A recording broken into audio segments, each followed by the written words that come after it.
हमारी यूपी की गर्व गाथा,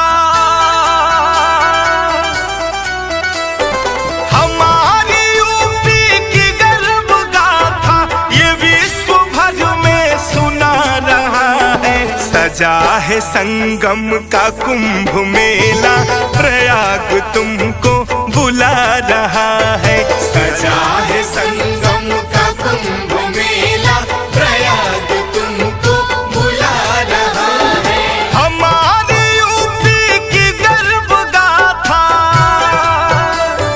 हमारी यूपी की गर्व गाथा ये विश्व भर में सुना रहा है।